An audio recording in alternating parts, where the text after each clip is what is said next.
be a children's librarian at one time, so I would take on different personas.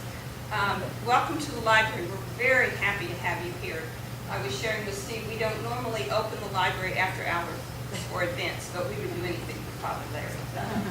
He spent many, many hours in this library, but in small bursts, because as you probably all know, Father Larry never did anything slow.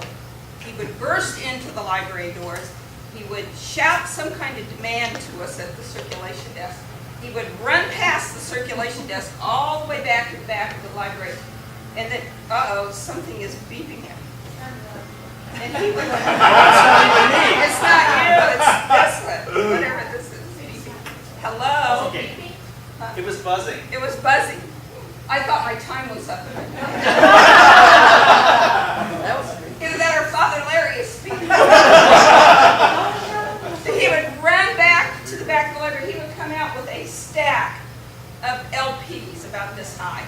And he'd want them checked out in 5 seconds so he could take them to class, because he never got them ahead of time. Many times we just counted them and said, take them. Well, I had one particular student named Zach, who was here probably in the late 1990s. And Zach thought he ran the library. In fact, he would go out and tell people in the community, they don't need a library director because actually I serve that purpose. So Zach used to like to make little cutout dolls and hang them on the circulation desk. So at the end of the year when he was graduating, I gathered up all of these little dolls that he made, and I made a story, because he was terrified of Father Larry. He's the only person that could scare him. He was afraid of no one on campus. This young man carried knives in his trunk. He got in trouble for that with Ernest one time. So I made this book, and I looked high and low and could not find it, but we made a picture book. And it was Zach talking to everybody. Well, we don't need a library director. Kathy, you can sit down. I'm going to take care of the library. And then we would go on to the next staff member. Jody, you don't need to do reference. I'll do reference, because I know how to do everything. So we went through the whole library staff. And then in the end, here comes Father Larry. Yeah. And Zach runs screaming from the library. So I gave him this book, and he got a big kick out of it. But Father Larry was just charming. When he was in a slower mood, which wasn't often, he would stand at the desk and he would give me lectures on chant. And I wish I had recorded them, because it was almost like he gave me a whole course in music, and that is not my area of expertise at all. But we thoroughly enjoyed him, and we felt that he was an extension of the library because he spent so much time in here. So, and I hope you enjoy your day celebrating him, and welcome again to the library. Thank you. Tell as well. Were any of you here during the era of the silver bullet? One sister wrote and said, when I was here, we had a nickname for Father Larry's car, the Silver Bullet. Because when you were on campus, you were always dodging it.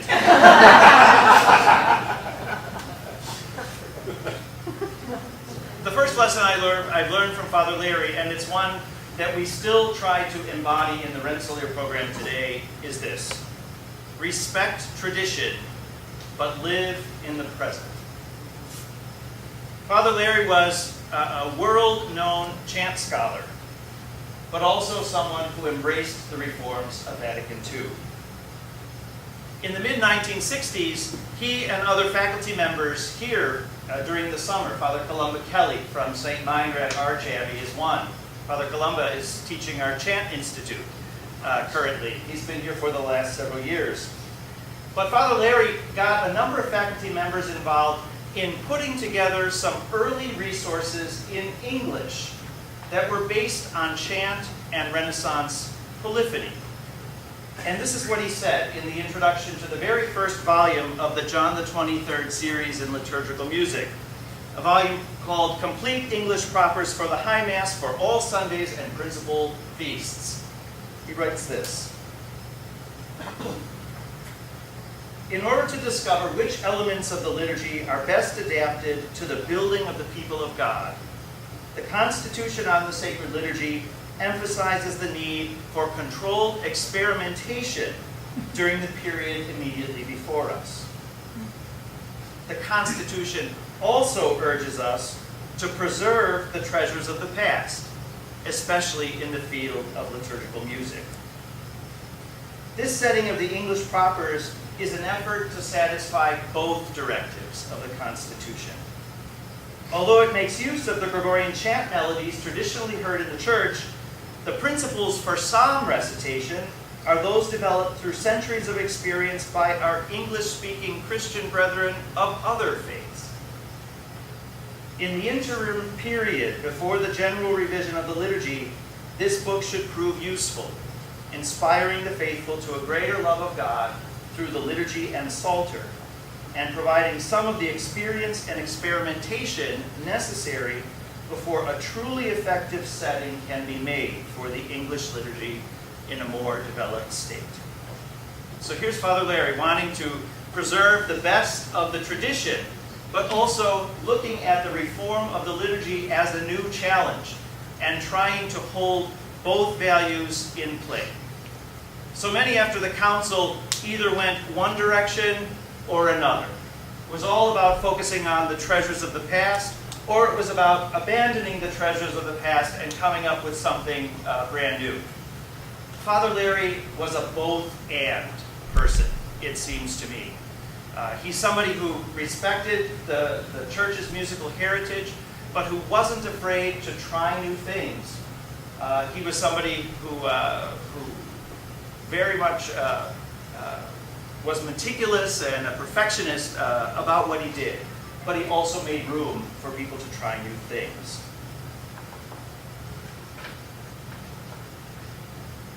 The second lesson, and Father White alluded to this in his homily this morning at Mass.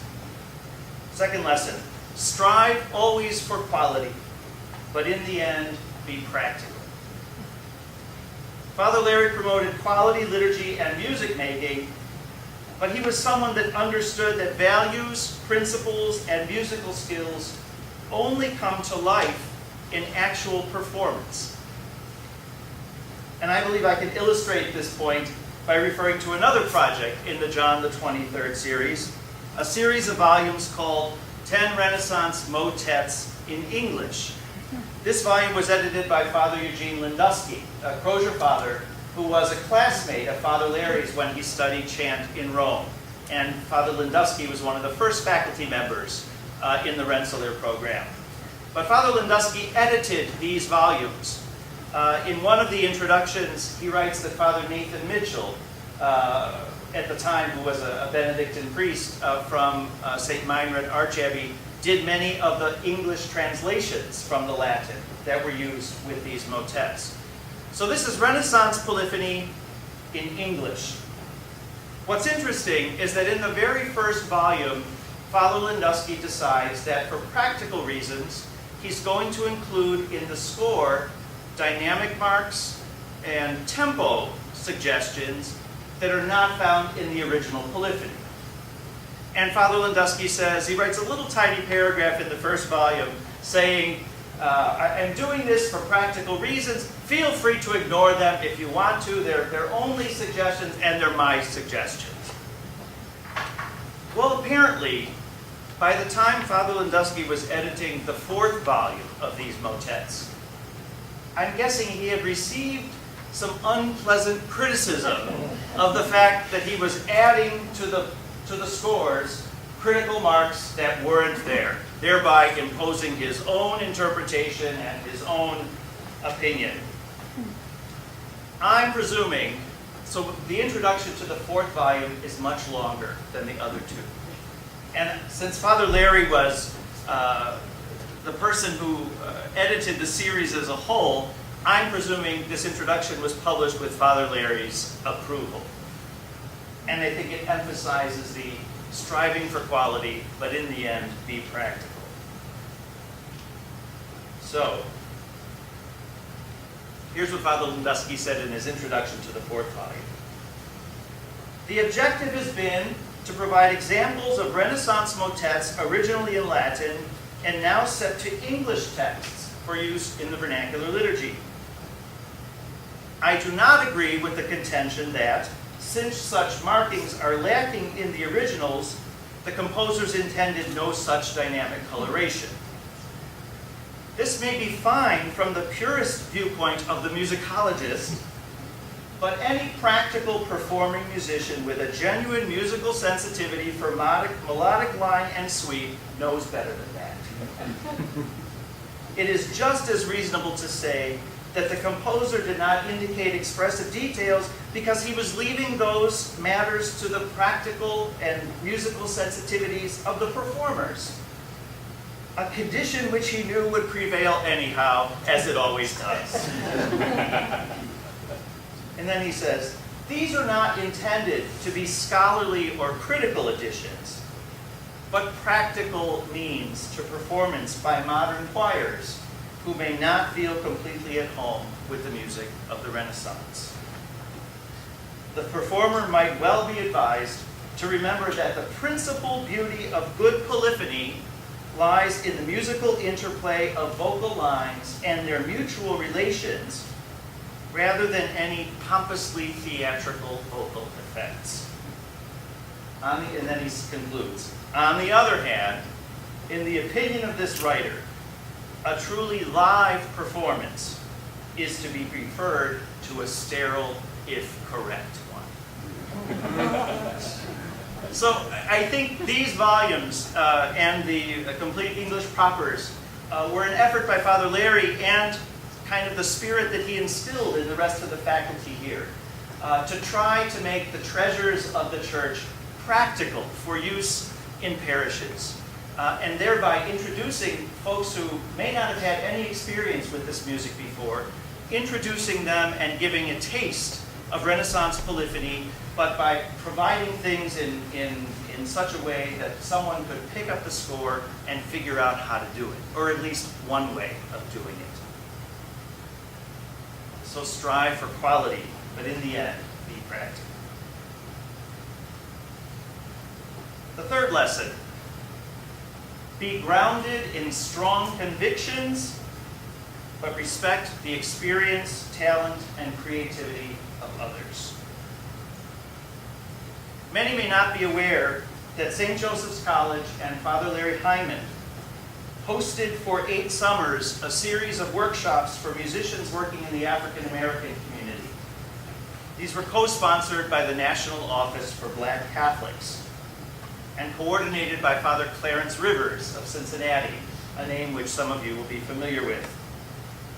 Conductor Avon Gillespie and composer and conductor Robert Ray, whose gospel mass is performed often by community choirs and other choirs today, were among the faculty members. Participants at that time included composers Grace and Warren Brown, who some may know, and Ron Harber, a composer who wrote many of the psalm refrains in the Lead Me, Guide Me hymnal, published by GIA. I received a beautiful letter from Ron Harber shortly after Father Larry's death. A letter that I'm sure he spent hours putting together. But I believe it says a great deal about Father Larry and a side of him that perhaps other people may not know. And so I'd like to read the letter to you in its entirety. Black Catholics meeting Father Larry Heiman for the first time knew on their initial introductions to him that this was an auspicious event. In 1972, while attending the National Office for Black Catholics annual summer gathering at St. Joseph's College in Rensselaer for the first time, Father Heiman was one of the first faces of hospitality we all encountered. Father Heiman became the face of the school and the energetic compass guiding both the summer sacred music program and providing support and organization to the efforts of Father Clarence Rivers and the NOBC Liturgy and Culture Workshop. Never had we seen a person with such energy, verve, and understanding as he. He loved the Mass. He loved the church. His passion for music and liturgy was engaging and genuine. We met at St. Joseph's for 8 wonderful years, and many looked forward to returning the following year. Father Heiman reached out to the Black Catholic community when he gave permission for the workshops to convene on St. Joseph's campus. He understood the Bishops' Conference of the United States endorsement to make the church relevant to the needs of the black community, unquote. He also took to heart Pope Paul VI's exhortation for blacks to contribute to the whole church their, quote, valuable and unique gift of blackness, which the church needs especially at this moment in her history, unquote. Through his humble generosity and a heart filled with welcome, Father Heiman provided a place and a space for black Catholics in the summer schedule at St. Joe's. Many other institutions of higher learning were not prone to be so open or inviting in the early 70s. So for many black Catholics, Father Heiman and St. Joseph's College represented the best of the Catholic Church and the best of Catholic academic institutions. Because of him, we were able to delve deeply into liturgy and music and read and discuss cultural practices suitable to the weight and worship of the Holy Mass. Father Larry Heiman was part of those discussions and brought insight and clarity to complex questions by virtue of a vast musical, theological, and liturgical background.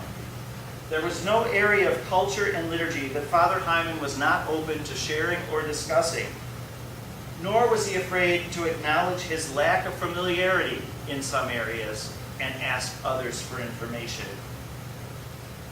He was a wonderful soul. Upon meeting Father Larry Heiman, the world of the church became a more comfortable and understandable place. Music and culture took their rightful place in black Catholic churches across America.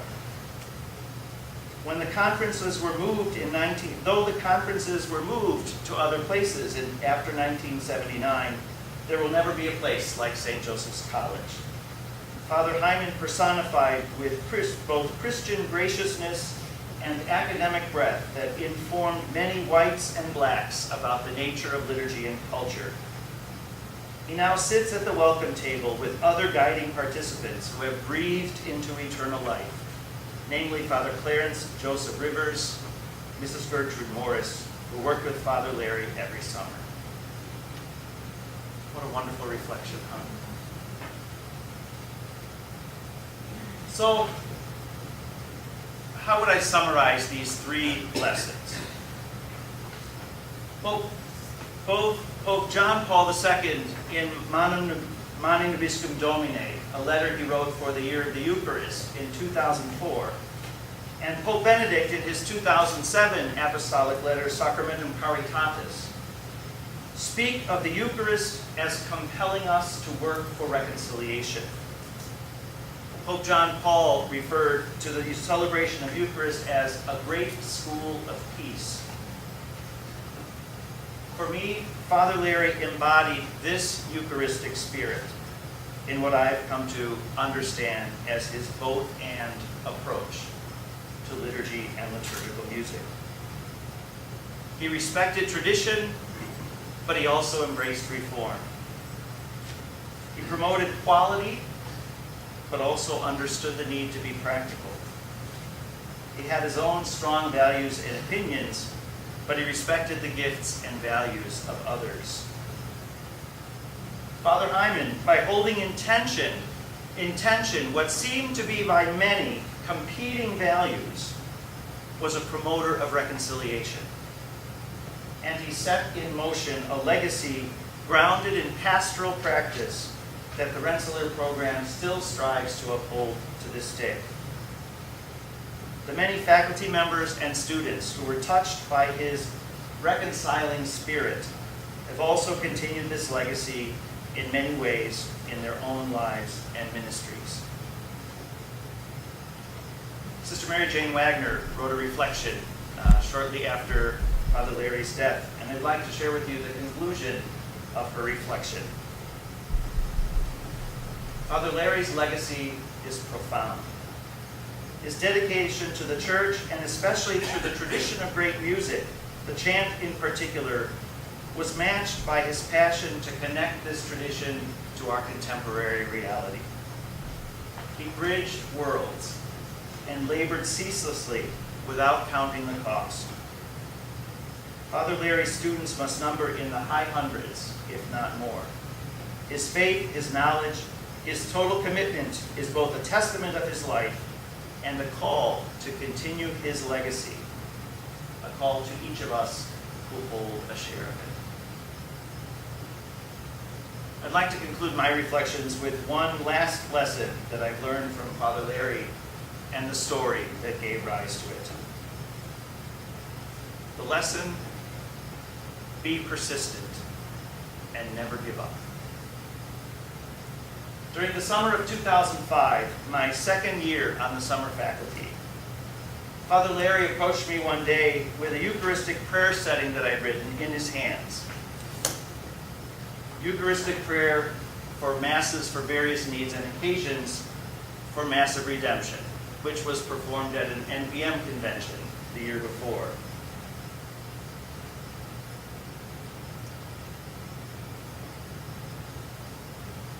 He asked me if he could have my permission to sing the Eucharistic prayer at Mass the following week.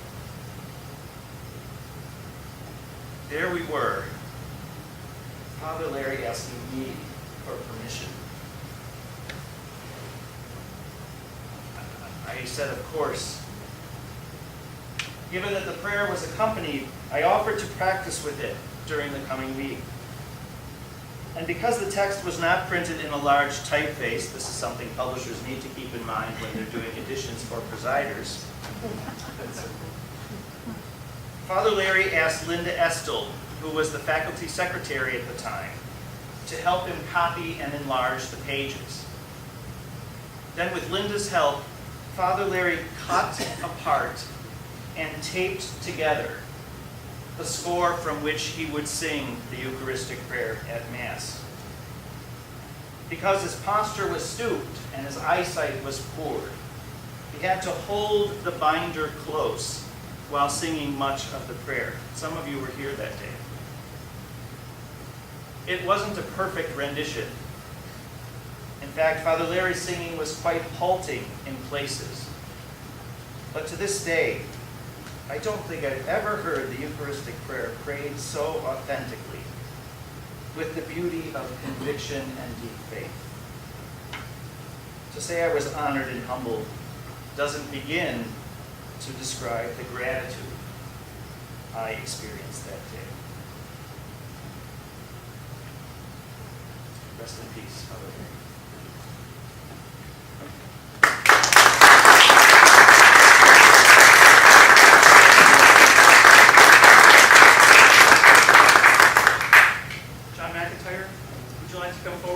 John is our longest-serving, continuous, full-time faculty member, 17 years.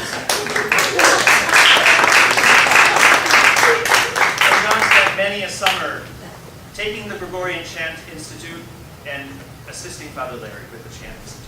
So John, thank you. Somehow I was reminded of something about it, the oldest permanent floating crap game in New York.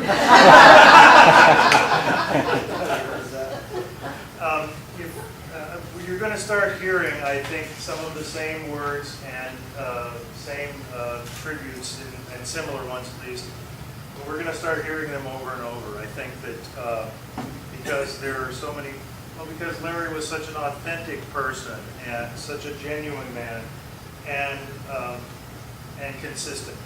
I mean, you know, just he was always the same. The first thing that comes to mind, I don't know, all of you I'm sure would have an interesting story in your first encounter with Father Larry Heiman, but I bet mine is unique. I first met him in the Viking Chili Bowl restaurant on US 30 in Valparaiso, Indiana. We met each other on an appointment that we had set up via telephone, and it was at that time where he hired me to come in and teach some music theory classes the following summer. It was in the later winter when I met him. And I have another person to thank, somebody that some of you may remember, for that opportunity. It just so happened that my wife and I were living in Valparaiso at that time, where she was on an appointment to the theology faculty, and through that move. That was our first move out of Los Angeles after we both finished, or actually you were in the process of finishing yours, and I just finished my doctorate at University of Southern California. And I got to know the music faculty at Balboa. I never did work there, but I was called upon at one point to help judge a student composition contest. And the other judge was Dr. Phil Gehring, a longtime university organist at Valparaiso University, who just happened to be on the faculty of the Rensselaer program for several years during that time. Now, I didn't know that at the time, but when Father Larry got a hold of Phil Gehring and said, I am in need of a theory teacher next summer and I can't seem to find anybody, may God be praised, Phil Gehring thought of me. And I still am coming back here 17 years later. I consider this my first and in many ways my most important college job, even though I've taught in a couple of other places during the time. And the thing I remember about my first meeting with Larry is that he was legitimately glad to see me. And I don't think I ever encountered him ever again, whether it was the first meeting of the summer or whether it was before commencement on the last day that we were all here together, where he didn't seem legitimately happy to see me. I bet you we can all say that. Such a cheerful, and I think Steve used the word yesterday, indomitable spirit. That was the word I was thinking of, but you stole it. Sorry, it's okay. Like I said, we're going to hear some words again and again, and I think that's one of the great things about it. So thanks to Phil Gehring, and I don't think I've ever thanked him enough, actually. My life was touched by Father Larry's just as all of yours has been. Different and varied ways to pull Sister Dolores. Some other things that come to my mind when I think of Father Larry, he was a scholar, and he never stopped learning. Especially, as we'll hear over and over again, especially when it came to Gregorian chant. He would email Alberto Turco in Italy, who is considered to be one of the foremost conductor, if you will, of Gregorian chant. There are many recordings under his name, and just about the only ones that Father Larry would let us listen to. And not only would he email Turco, but Turco would email him back. That says a lot about it. I've always thought of him and will always think of him as one of the foremost scholars of Gregorian chant in this country and probably in the world. And if I just might make an aside, it's a great privilege to have worked with him in that Gregorian Institute. It's very humbling to actually teach chironomy now, which was virtually entirely Father Larry's doing. I don't think I know anything about chironomy if it hadn't been for him. And it's also a great privilege now to be able to work with the other, I think, chief scholar of Gregorian chant in this country, and that's Father Kelly. But that's just one of the many wonderful things that has happened to me because Phil Gehring thought of me and Father Larry talked to him. Father Larry, as Steve mentioned yesterday also, was a true visionary. In his 40s, before Vatican II, he started what became the Rensselaer program of church music and liturgy. He directed that program into his 80s and never got behind the curve on what was happening in music and liturgy in the church. I think that the Rensselaer program of church music and liturgy remains one of the only, if not the only, program that unites music and liturgy in a Catholic context. I'm not even a Catholic. He's a Lutheran. Yeah. When I wasn't first, Phil was before me. He started the Gregorian Institute when he was in his 80s. He was instrumental in the beginnings of the National Association for Pastoral Musicians, NPM. He always remained humble about all those things, but he was there. He was involved, and everybody knew it. He was given a special award at NPM a few years ago, and the ovation was just thundering, rightly so. And Larry was embarrassed. And he was a man of passion. He was passionate about food. As we've heard, he wasn't a big fan of cheese. He He kept himself healthy, he lived to be 94, by eating his vegetables when he had to, by putting peas into his chicken soup. He said, if I hide him in there, then I'll eat a few of them. My fondest memories of Larry, two things come to mind here. One was the opportunities that I had to have dinner with him, just him and me most of the time. We would drive either to the Old Colonial Inn in Kentland or to T-Bow's Restaurant in Cherryville. Anybody been to T-Bow's? T.PP.S. Right. Larry loved his fish. He'd have walleye at the Old Colonial Inn, or sometimes a steak, usually accompanied with a Manhattan or two. Both of us were and are fans of that. And we'd go to T-Bow's and have the lake perch. And just the chance to talk to him as a friend and as a colleague, as well as being a priest, as well as being a world-class scholar, but just being out with him as, you know, two guys out for dinner. I just will never forget any of those times, even if I can't remember all the stories.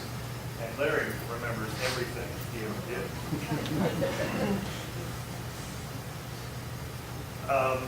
And then finally, the thing that I will always remember about Larry most clearly, and again, Steve brought up a similar example, was his passion for what he did. His absolutely unquenchable passion for what he did. When he started the Gregorian Institute, anybody who's attended it knows that when he was rehearsing us on chants for the masses that we would do here, or simply just trying to get it into our heads, how these things were done, we could spend, and I'm not kidding, a half hour on a single syllable. And yet, it was not tiring. Why? Because every minute we spent on that syllable, Larry got more energetic. He was already dealing with scoliosis by the time he started the Gregorian Institute. His head, and I don't mean this in a demeaning way at all, but his head almost stuck straight out from his shoulders. And yet when he was conducting, he was the most gracious conductor I have ever seen, and at the same time the most energetic. When we did the recording sessions for the 3 CDs that you'll see on the table, or you've seen already in the early 2000s, we would rehearse. I still remember Clinton Desmond talking about, this is amazing. We chant, then we eat, then we chant some more, then we eat some more, and then we chant some more, and then we go to Lafayette and record it all, right? And that's what we did. And Larry never flagged. He never tired. He never let up. He'd have to force himself to give us a break. That kind of energy and passion is something that I hope I have just that much of, having received it at the feet of one of the great musicians and scholars, I think, of all time, Father Larry. Thank you, Father Larry Heiman. My first year at Alverno College, or maybe it was the second year, our chorus sang with the Rensselaer Men's Club. And so, men's choruses. No, Glee Club, I know I had. And that was my first encounter with Father Heiman. And I just remember the enthusiasm. Our director, Sister Laodicea, at that point, later Laurel Lampy, was just, she couldn't stop telling the wonderful stories about what this new experience was going to be with Father Larry and his Glee Club. And so I remember and I just met one of the men who sang in the choir at the same time, actually Father Larry's cousin. So we just discovered in conversing before this began that we must have been singing together, because we went to Orchestra Hall to sing the Messiah there, and we also came here, our choir came down to St. Joe's to sing the Eloquens Te Deum. I remember that rehearsal with just like, how are we ever going to sing this concert? Because we never went straight through. We just kept singing and this segment, and then this didn't go quite. Oh, and by the way, John and Anne-Marie Egan were at the piano. They were accompanying us because we didn't have the orchestra. So I just remember I had never had such an experience of, okay, this is going to be fine. We'll go on to the next section. We finally did get through the whole thing, but the performance was the first time we sang it from beginning to end without any interruption. So that was a new, and I don't think I ever had that experience. But the enthusiasm and the passion that has already been described was the characteristic, I think, that carried all of us. Because how could we do anything but our very best and be attentive to everything that had happened in the rehearsal? Father Heiman was always most gracious and most effusive in his enthusiasm, and about whatever was currently the issue, he would be fully there. I think with the passion and the enthusiasm and the excitement and the interest, and he just had such. He lived so deeply. Someone once described a person as living 10 miles deep. Well, he lived 10 miles deep. And after my college years, I really didn't see him for a few years, but I heard about the Rensselaer program because one of our sisters, one of the school sisters of St. Francis, was teaching here. She had gone through was in his first class. Anyway, I wanted you to know, Sister Jocelyn Brenner was always reporting on what happened in the Rensselaer program when I would get to see her with me. So I brought memorial cards and also a copy of your worship from her funeral mass last October for anyone who's interested. In the late 70s, I think it was, Father Larry invited me to give a workshop for organists and also a concert as part of the summer program.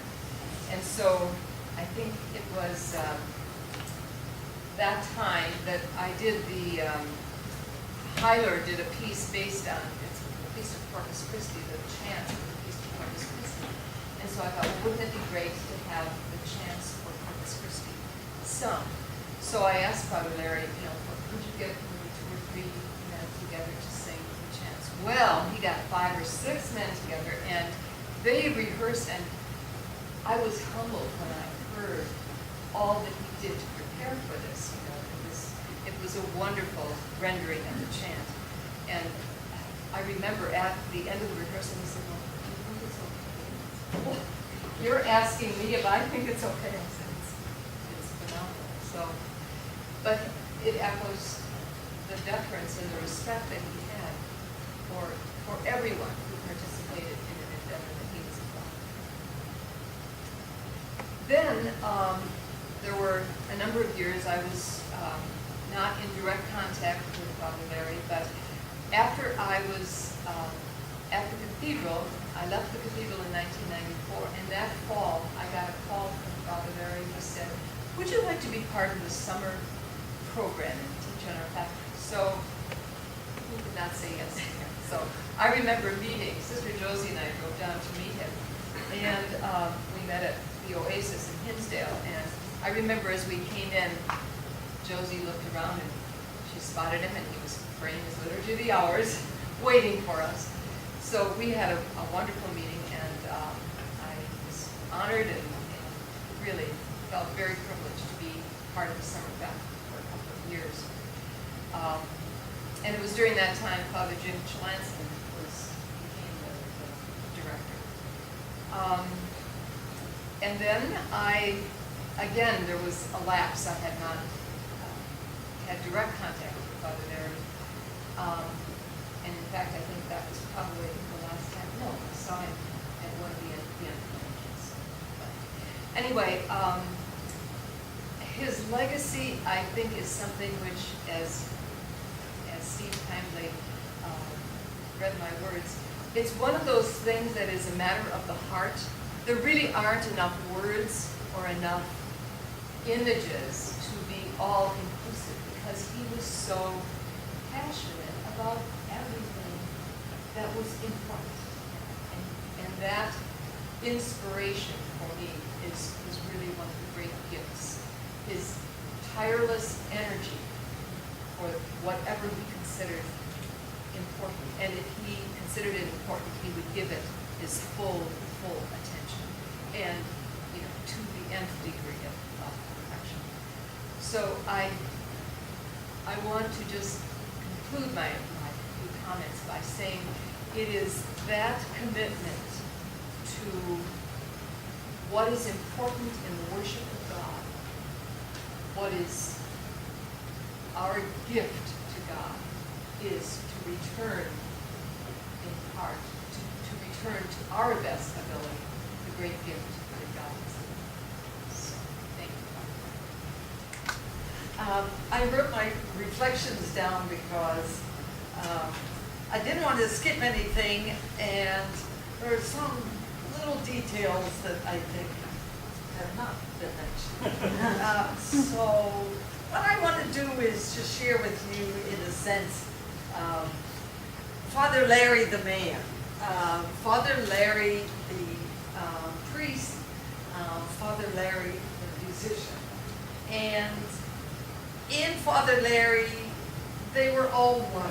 And so every once in a while, however, one came to the fore than the other. So here we are. I think I'd like to say first, my experience with Father Larry is in the decade of the 70s. Okay, and you have to understand that the church was as exciting as Father Larry was. The liturgy was advancing. 1968 was the document on sacred liturgy from Vatican II. And everybody in the church was trying to discover what that meant and how to do it. And also that was the music. And so how do you do this music with the English translations? And so that's kind of like we were. And the whole time of the 70s was a lot of exploration, not just in the church, but at St. Joe's. Trying, again, like we were saying, Father Larry and the faculty and the students, because we were always a part of it, trying to figure out what's the next step, what do we do next year in light of what we did this year, because there was always an evaluation at the end of the year of some kind, so that we can put our, ideas on, Father Larry, we really should do it this way, and he was always open to incorporate some of the suggestions that the students had. So needless to say, I am very thrilled to be here. And at this time, where the energy and the enthusiasm and the joy-filled vibrations of Father Larry still remain in the air that we breathe here at St. Joe's. To remember is to make present. And so in our remembrance today, Father Larry is here. These nanoparticles of Father Larry surrounds us and is inside of us and radiates us from us in every cell of our body. And so Father Larry is truly present, whispering and nudging us to be at home in this place. And if you can think of the chapel. In this place where music and liturgy were wet, and the pipes of the organ siphoned, brows shed beads of perspiration, cooling us somewhat in the chapel drafts of buzzing monotone fans. I spent 6 enjoyable summers here at St. Joe's, and just had a great appreciation for Father Larry, who was able to foster music and liturgy. It was always a wedding for him through the summer program. So he was a wonderful mentor for me, and someone who I did, and I still have great, deep affection. So the reason why we have gathered here is to remember and to celebrate. Remembering always has to deal with celebration. Celebrating the respect and affection that we all have for Larry, and the legacy then of what Larry has given us. And so those of us, those of you who may have been here and didn't know Father Larry very much, all we can say is what we're trying to do is to share that energy. So however that energy gets into you, and you then incorporate that energy and then move it on into the next moment. How did I get here? Well, it was an act of God, and everything we do is somehow an act of God. So I had just completed my undergrad degree, 1972. It was an emphasis in piano in the undergrad, but I always did organ as well. So I was trying to decide in my graduate school, should I go into organ, church music, or should I do liturgy? And so I thought, I'll go to Notre Dame, and I'll check it out for one summer, and I did.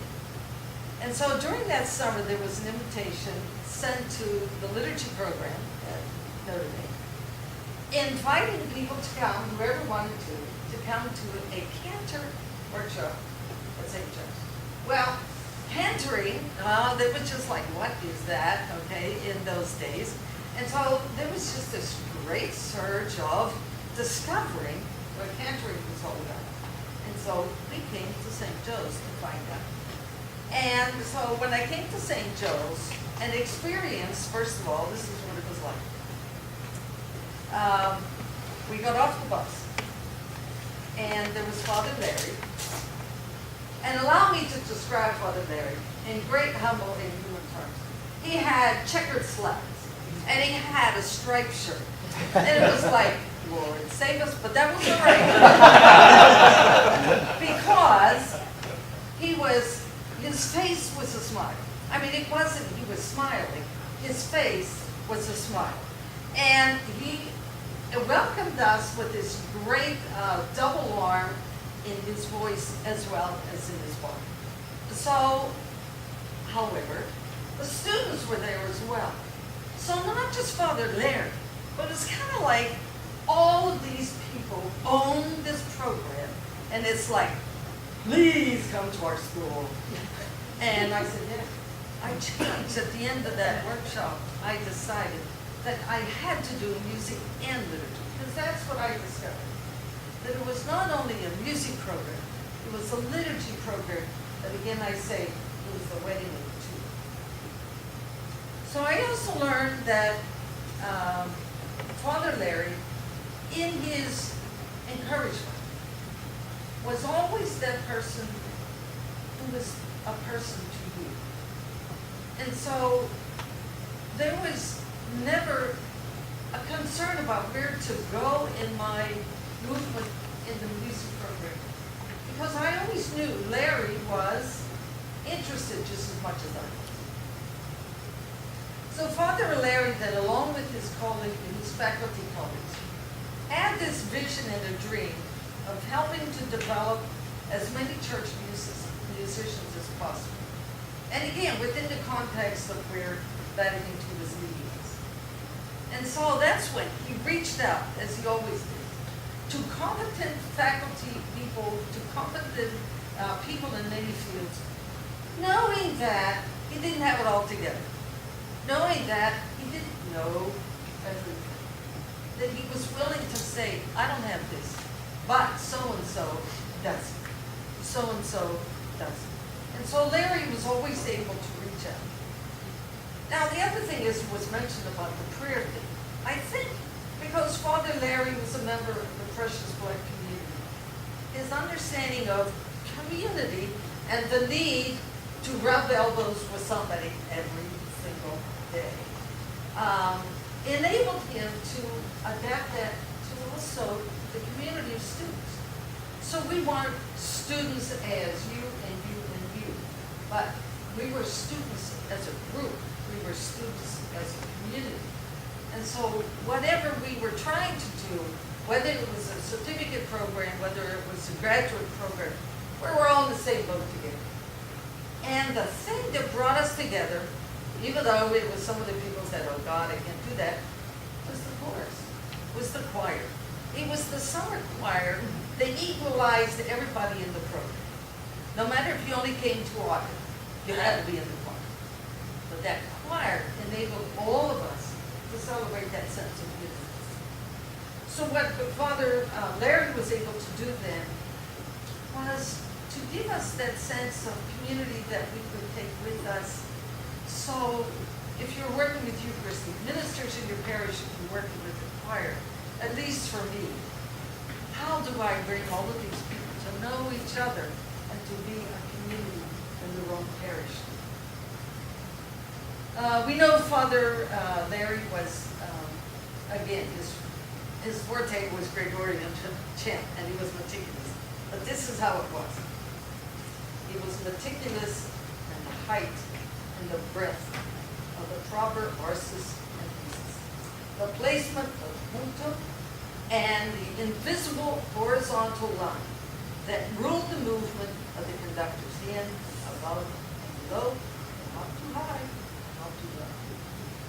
He was pleasantly thorough in his insistence on completion of curriculum requirements, but bent over backwards to accommodate individual needs. Well, a little bit about Father Larry's checkered slacks. Father Larry, behind the summer programs, there was the need for money. There was always a need for money. And so there was a carnival every summer. And what we did was, the students had this booth at the carnival. And so here was Father with his checkered slacks and this time maybe a pink shirt. His slacks were yellow and red. And Father Larry, behind the summer program's carnival booth, was selling ice balls with the students to raise money.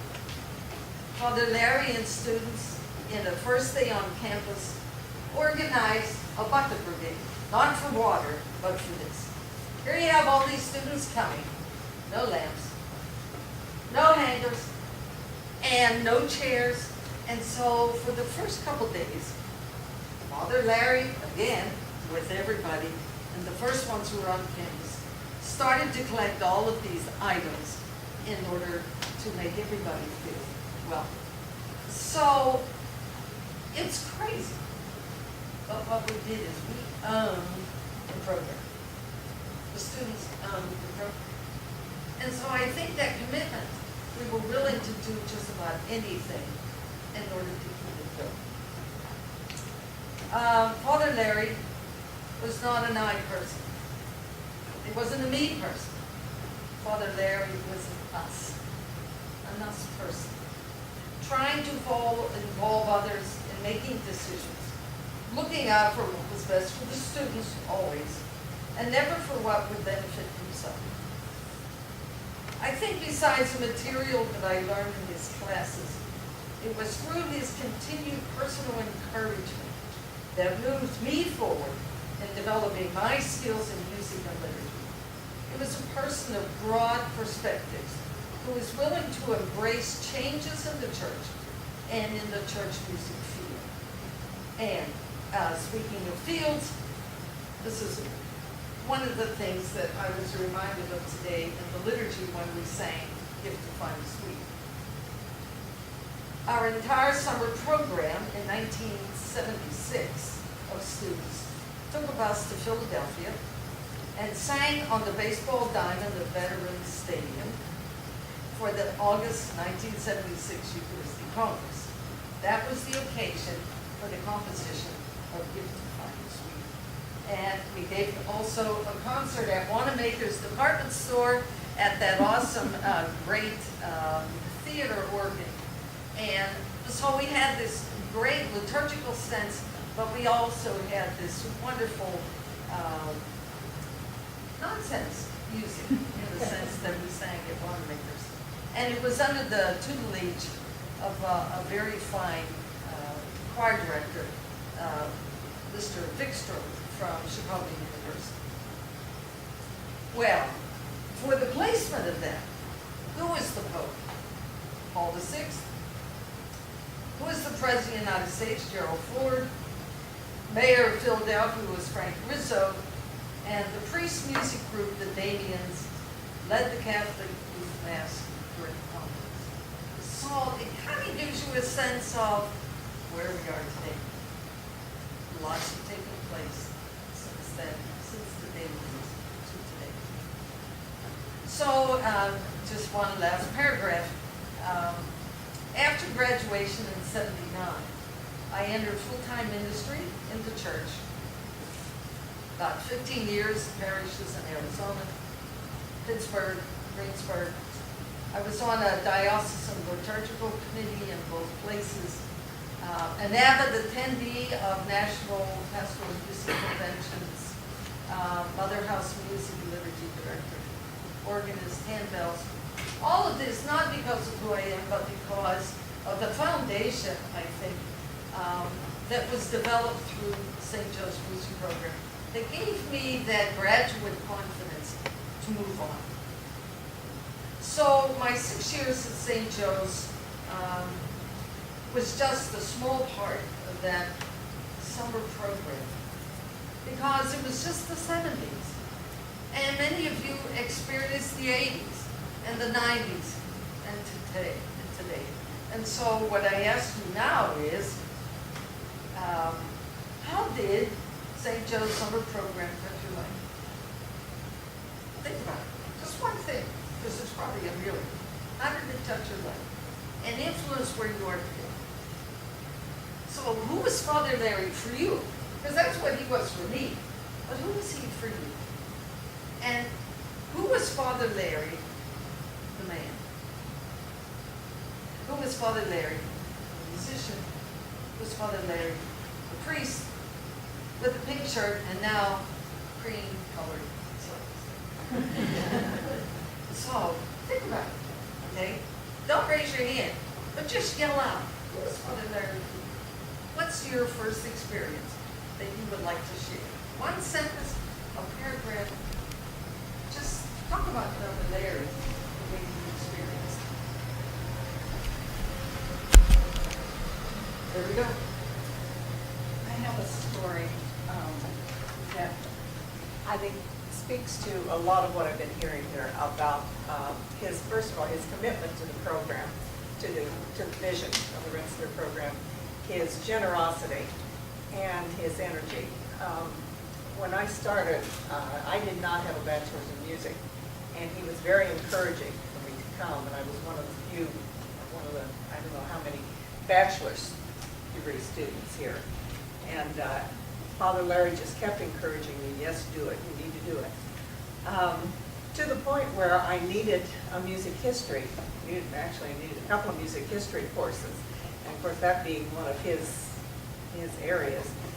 He very generously gave me the time during the school year to meet with him a full day once a week here on campus. In fact, right here in the library, we would go into the stacks where all the recordings are, and we would sit there and have 3 hours in the morning and 3 hours in the afternoon. And I would do my music history course. This was his generosity of time. Somebody said he would, if you needed him at 3 o'clock in the morning, he'd be there. Well, he was there when I was able to be here. He was here. He was probably still up. He probably was. One day, we were running a little late on our morning session. He would always take a break in the middle of the day, and sometimes he would be presiding at Mass over in the chapel. So oftentimes we would go over there. Well, I needed another reference for my paper for him. And so I said, I'm going to have to skip Mass today. I'm going to go to the library or going to the reference library and look for my material. And he looked at his watch and he says, oh my goodness, I'm late. And I'm just getting the card catalog out, and I look out the window, and there is Father Larry sprinting across campus at 80 years old, and he was running as fast as he could over to the chapel so he wouldn't be late for Mass. And I have to say, I was very blessed. Julie Males, who was here a little bit ago, and I were able to go and visit him last fall in Cartagena. And with his same generosity, he invited us to dinner, to have dinner with him, and his same enthusiasm and spirit. We had such a wonderful visit with him that night, and I am so blessed to be able to say that he has been a mentor to me all along. Thank you, Father Larry. My time was before most of you. It was in the 50s. Your father from 59 to 2012. Let me give a little background how this came about. From 53 to 57, I attended the minor seminary, Bernadale, Canton, Ohio. Took music from Father Cole,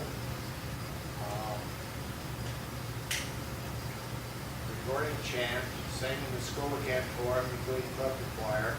But they told us, they said, wait till you get to St. Joe, because you'll get the best there is. Father Larry Heiman. I graduated from Bernadale in '57. At that time, I left the seminary, and I was going to come to St. Joe as a lay student. I came here in February of '58. I worked the first semester, so I'd have money to go to college. I came here expecting to find Father Larry. I got here, they said, sorry, he's in Rome. Oh my God. So I joined the Glee Club anyway. He wasn't there. It wasn't a great time. Finally, in September of '59, Father Larry was going to have tryouts. So, I being a second tenor, I went to the second tenor tryouts. We were going over this song, Little Jimmy Brown. You know, there's a little Jimmy from the mountain. And Larry had a way of dividing me. He'd say, I want to hear those 5. He'd lock one off, there'd be 4, 3, 2. I was the last one standing. And I said, this is the beginning and the end. You know, I planned on a lot. So I got to sing my round. He said, good. And that was the beginning that I had with Larry in the Glee Club. We sang. We had a great time. We had a group called the Singing 17. That was the group that went out, and I think we worked for money. Now, sometimes there was 15, sometimes there was 18, but we were introduced as a Singing 17. Okay, in 60, it was 60 that we did Handel's Christmas Messiah. And we sang with different groups. We sang with Barrett College out of Lake Forest. Now it was like, the difference was it was like a group of blue-collar guys meeting Hollywood. It was like Joe the plumber, and we had our, you know, powder blue jackets. They had lovely white gowns. But it was a wonderful time. Then, about that time, it was the spring of the year, and Larry knew that I was going to be in my final semester. I was going to do student teaching. He said, what are your plans, Bob? And I said, you know, for once, Larry, I'm going to dedicate myself to academics. And he said, well, you know, I was planning on singing in Orchestra Hall next year. And I didn't know where Orchestra Hall was. I was from a small town in Ohio. And he said it was in Chicago, so that was good enough. He said, if you don't sing, I'm not going to do it. Now, I guess he massaged my ego, so I said, I'll sing. Probably didn't have anything to do with it, but I said, I'll sing. Well, that's what we sang with Alberno College, 61. And I remember, there we get off, and there's a pipe organ in the back, the pipes in the back. I have this picture. There's an orchestra in front of us. And there's Larry, relaxed. And I go, wow, he's going to direct us, the orchestra. And this was his smile. Larry had this magic. There was magic in those fingers. And his smile gave you confidence. You didn't know you were pretty good. I once said he took ordinary people and made them extraordinary. Because it's a building. I remember he looked up. And I thought, okay, it was easy. And that's what we did. We sang, and I thought, this is great. And the sister said, it was the Alberno group, very good group to sing. Well, in the spring of that year, he said to me, you know, you're going to be graduating, let's see, I was going to graduate in February. And he said, I'm going to give up the Glee Club. Dr. Deegan and his wife, Anne Marie John, are going to take over my program. It's in good hands. So I left, went home, got a letter in March that said, would you like to sing for the ICCCF? Now that stood for Indiana Catholic College Choral Festival. That was St. Joe's and 4 girls' colleges. St. Francis of Fort Wayne, Mary of Indianapolis, St. Mary's of Notre Dame, and St. Mary's of the Woods. It was great numbers. He said once that he got together with the nuns and said, why don't we form this so that boys can meet nice girls and these girls can meet nice boys? Well, maybe we met nice girls, but I don't know if the girls met nice boys. Anyway, it was a great time. So he invited me. I went to marry him in Indianapolis, and that's where I met my future wife. She was a young lady there. She was from St. Francis, Fort Wayne. She was soulless, presently. She chased me around, so finally I agreed eventually to marry her. It was a wonderful time. A couple years later, I got another letter from him in '64. And I remember in '64 because my oldest was born in '64. And he said, I would like you to come and sing for the anniversary of the college. Alexander Pelican wrote the piece to Te Deum. So we went. I sang. It was a wonderful time. 4 days later, our oldest child was born. Of course, my wife was with me when we went to Rensselaer, and everything worked out okay. But life was good. 93, I wrote to Father Larry, and I said, Larry, I'd like to honor you sometime. How about putting a big get-together at St. Joe? 4 months later, I got a 2-page letter from him. He said, thank you, Bob. I would be honored. Well, unfortunately, I didn't hold on. And guilt was with me for a long time. So in 2004, I said to Barb, I said, let's go. Larry's getting older. Let's take the summer program to Gregorian chant. So we signed up. We're in that room over there. We're standing there. It's been a long time since I've seen Larry. He's going down the line. He comes up in front of me and he goes, Roberto, you're looking good. And I said, well, thank you, Larry. You got an H of a memory. So that was it. We enjoyed that. We spent both meals every day with Larry talking over. One day he said to me, hold it down, Brother Bob. He was one of those never beat around the bush. I once said to him, Larry, I have a 3-octave voice. Why am I singing second tenor? He said, because you're a second tenor. You were born a second tenor, you're going to die a second tenor. And I go, but that's just a filler role. He said, get used to it. I remember one day he'd come to me and say, I don't know if I had lunch today. And I said, another thing, before the next concert, you better get a haircut too, Larry, because it's getting a little long.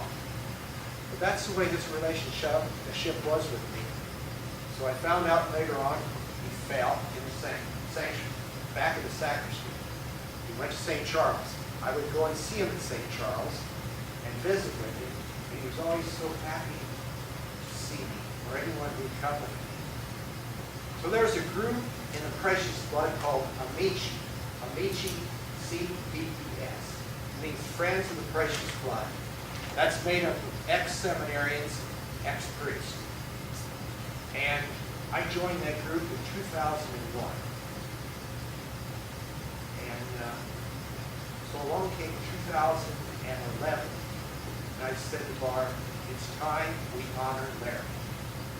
I've had his guild since 1993. It hurts. The man deserves to be honored. So a couple months before we're going to get together and sing, I said to Larry, we're going to honor you. You know what he said to me? Make sure you got balance there. He said, I got a list of people I'd like you to get in touch with from the 50s. And I said, would you write them down? He wrote everyone's name down. I called him, and they came from as far away as California. One gentleman said, I was in his speech class, I couldn't sing. He came up to me and said, don't worry about reading music, I will make you a singer. And he did.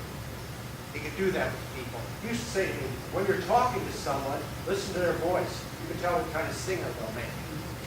Well, in August of last year, August the 1st, we sang Terra Trainwood and Magnificat.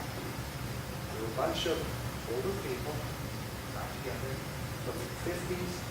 These are priests, ex-priests, and a group from the Glee Club. And you know what? It sounded really good. Just ask Mike. It sounded good. I don't know. We thought it was good. And Larry kept saying, thank you. And I said, don't. It's only to honor the man that I love, because he was special. And when he passed away in February, I was there, and I remember saying, now the angels, the choir of angels, to carry him up to him because he deserves that. And I remember walking up to the cemetery, and it was on leap year. Only Larry could be buried on leap year on the 29th. And it was in Carthagena where it should be cold because it's February 29th. We walked quietly and it was warm. And I heard a beautiful voice behind me in tenor. Tenors love tenors. And I knew it was one of John Egan's boys. I never said, what a beautiful voice. Because earlier I said, I can identify beautiful voices. But I was there with a lady in the ground. And I loved him. He was special. He really was. Because, like I said, he could take. And one of the things he once said to me, I said about Barrett College. I said, what do you think about Barrett College? And Larry always got the point. He said, nice gowns.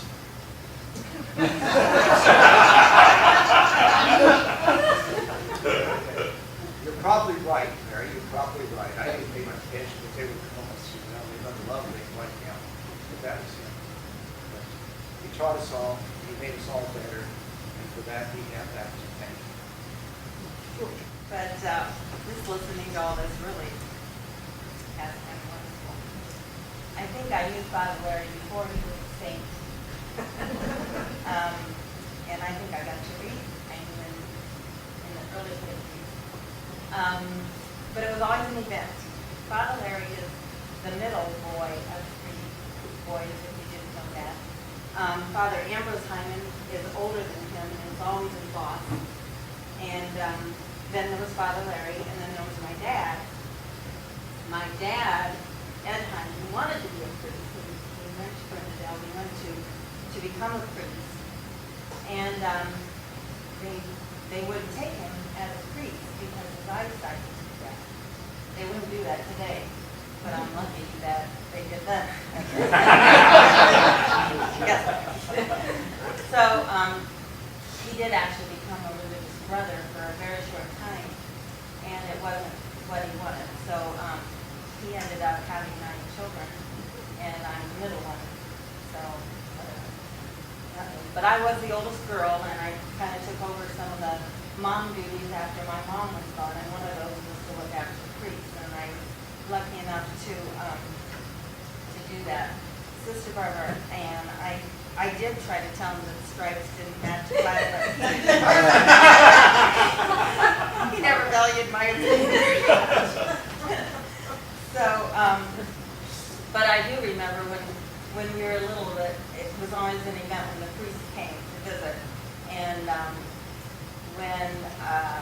when they would come, we'd always have good food, shrimp or a little tin can with what's those real salty sardines. I liked those when I was 10 years old. I'm not sure I really did, but I acted like I did because then I could be part of the big people. But when he moved to St. Charles, I was over here with him when he fell and he was in the hospital, and I was with him during his heart surgery and some of those harder times. But when he finally made the decision to move to Carthagena, I was kind of happy because it was closer to my home, and I was able to visit him quite often. And it was always a thing that my husband and I do that. We'd go over there quite a bit and visit him, and he always wanted to go out to the very same restaurant, and he always had me order for him because he always ordered the same thing, and he figured I could get the waitress to understand what he wanted better than because it was always something different. Odd. So I ordered his salmon and honey apples, and he enjoyed going out. But then there became a time when he couldn't go out anymore. It was just a visit or however long that he could stay away. But he always, every Christmas, it didn't matter, he wanted me to come over, and he would dictate his Christmas letter. And so I was supposed to write down exactly what he said, and he always started that out, my wonderful niece is going to help me write these letters, and I said, oh, I'm not going to write that. He said, write that down.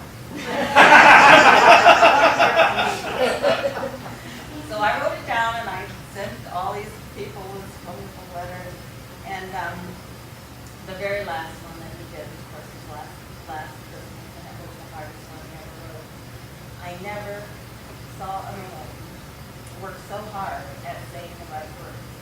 And but the difficulty was because of Josie. Josie, yeah, I know.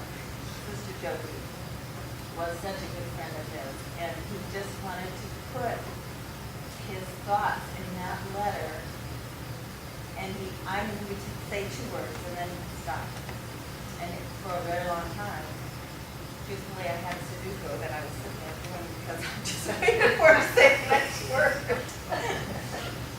But anyway, it was so difficult and hard for him that I ended up telling him that I would come back the next day. So I did that. I went home and I came back hoping that he would be a little bit more able to say what he wanted to say. And he got through it. And he wrote a very short letter, but it was meaningful to him. And I got that sent out to hopefully everyone he wanted me to. But I didn't dare tell him who I really sent it to because I knew I would miss somebody and I didn't want to be disappointed that I missed something. But I did want to, but anyway. But I did realize in going over there that I was with a saint. And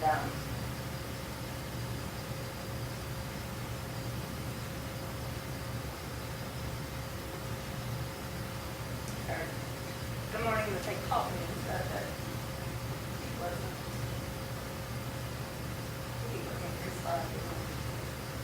So I went over there and Jim went with me, and I knew that it was going to be the end, and I wasn't going to talk to her anymore.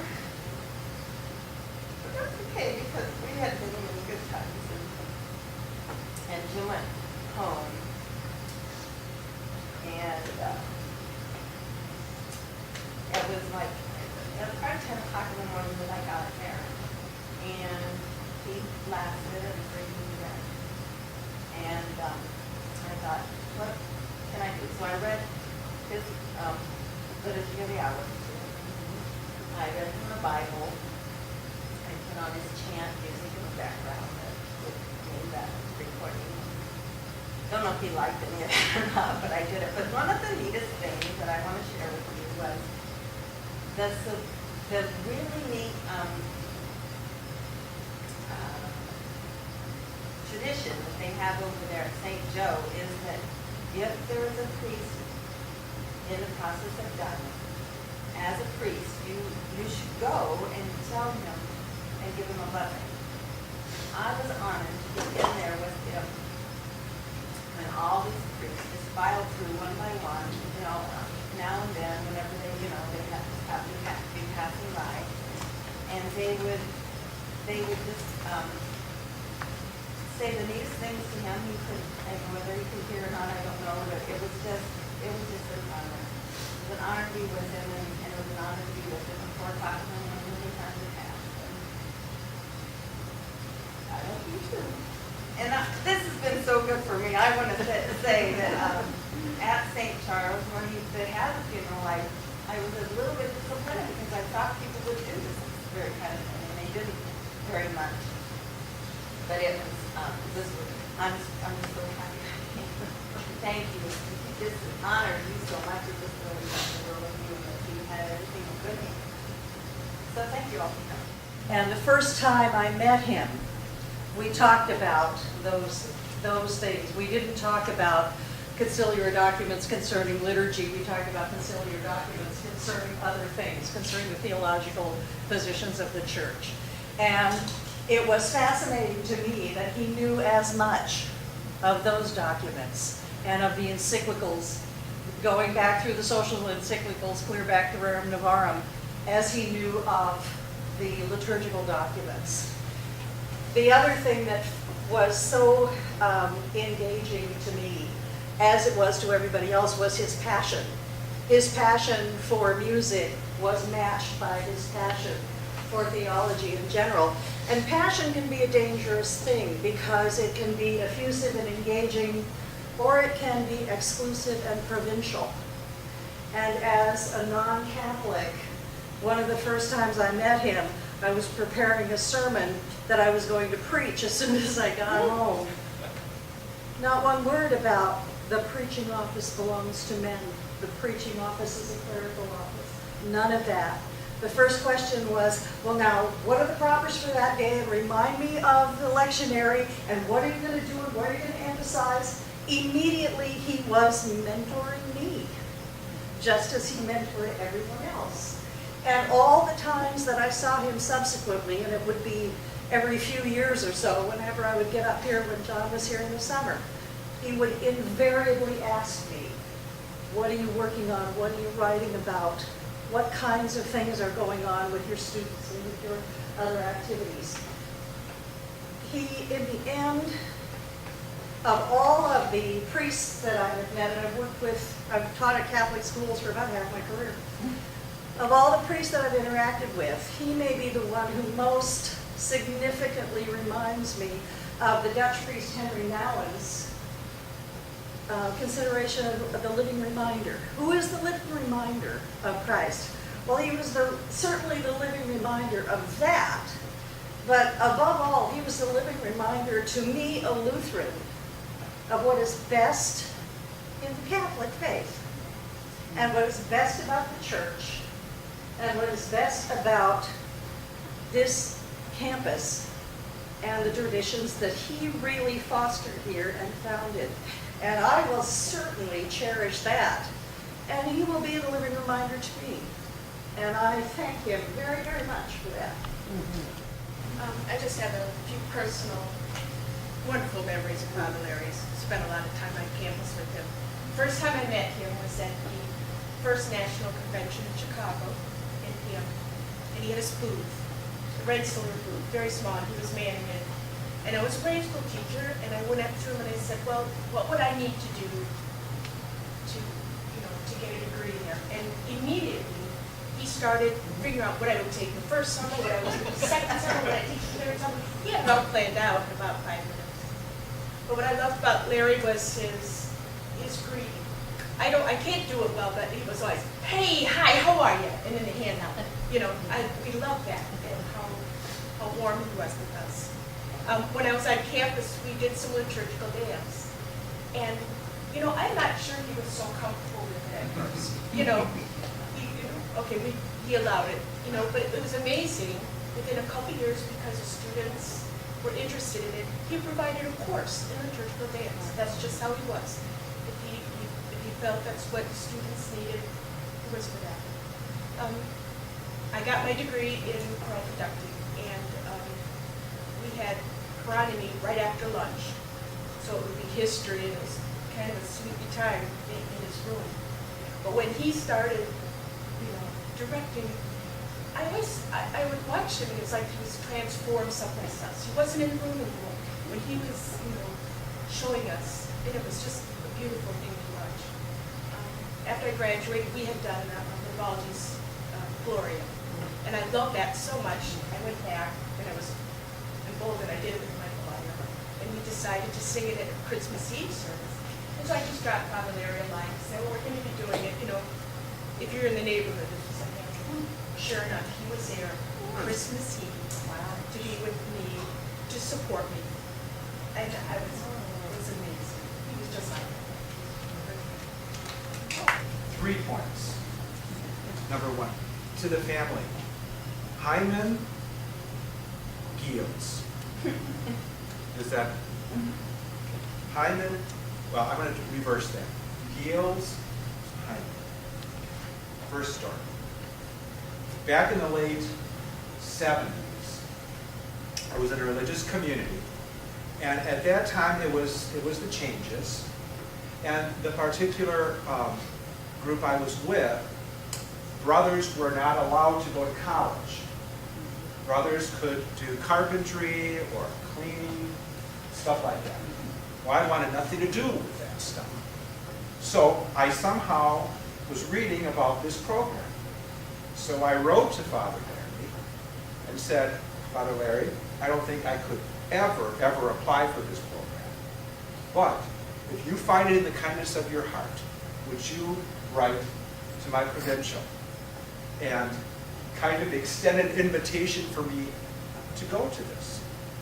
So Father Larry was in communication with me, And yes, he wrote this beautiful letter asking me, or inviting me to come to the program, free of charge even. I thought that was the selling. The provincial read this letter and he says, well, Father Larry, he's well known, he's very well respected. So we will make an exception and grant permission for you to go to St. Joe's. Okay. This was in like February. So throughout the year, I was very disillusioned with a lot of things, but this kept me going. Because if I could just hold out till June and start this journey, oh, this would be just wonderful. So I'm doing this, I'm ready to go. It's June 1st, and I get a phone call from the provincial. You will not be able to attend. We need somebody to cook at our camp. A letter to Father Larry, almost in tears. My world was just shattered. And he wrote back, I still have that letter. He says, Andy, my name wasn't Andy, but persist. Persist. Okay. That is that chapter. Left the community many years now. We go into the 80s, through the 80s, and all of a sudden, situations changed, and in the 90s, I applied to the program. Father Larry says, see, I told you to. I told you to persist.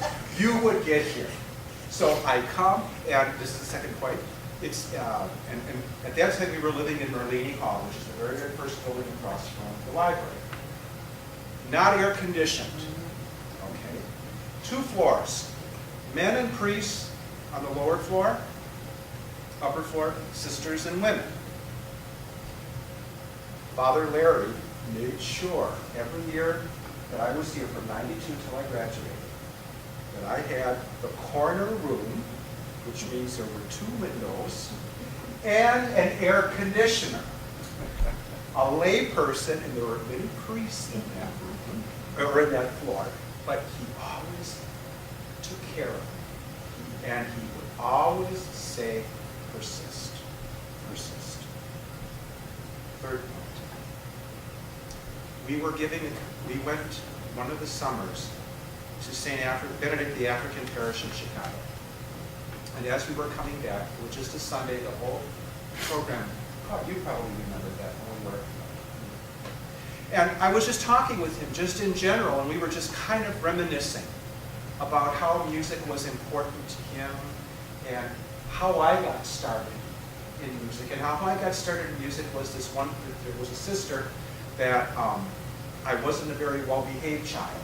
So I was disciplined. I had to go to the choir loft so she knew what I was doing during Mass. She found out I played organ. So she says, you know what, you're going to play this communion song, so I will know what you're doing every moment of the time. Because I would hang over and start rattle ups. And also I'm playing this music, and she's giving me tips. And she says, oh, you have a gift. Pursue this, pursue this.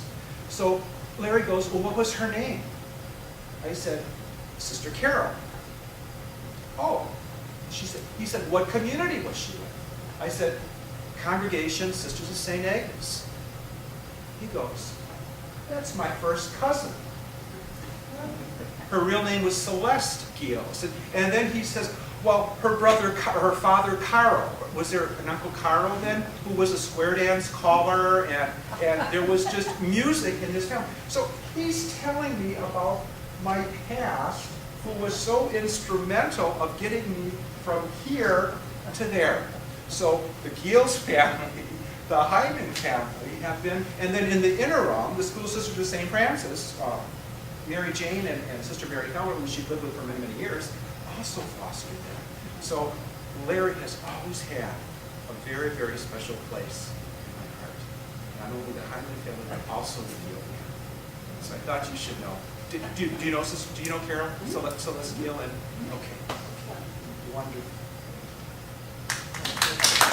Well, so those of you around when I introduced myself know that I started in this program. I was teaching music as a education major. My first major was in education, but I was always teaching somebody else's music. And I wasn't really into higher education, and our superior wanted us. Well, she says, "What do you like to teach?" I said, "I'm always teaching people's music, and I like teaching math." So I had a math course that summer, and I was taking a theory course that somebody thought I would like. And so she says, "Well, you're taking a music course and a math course, ask." So the organ this one organ I was taking organ because that's a long story, won't get into it. But anyway, the organist said, "Well, you could never be a performer," but she says, you could learn enough to get an education degree. So that's where it came from. And then I got my degree at DePaul in music education. And then when I got out and was teaching music as a full-time music teacher, I really didn't like it very much. First of all, they changed a lot of rules on me as to how much music you could teach in a school day. And I wasn't taken as seriously as just a music teacher. And I just didn't really like it. So I was kind of looking to change, and somebody suggested to me that I could, because I loved the liturgy, go to the Institute.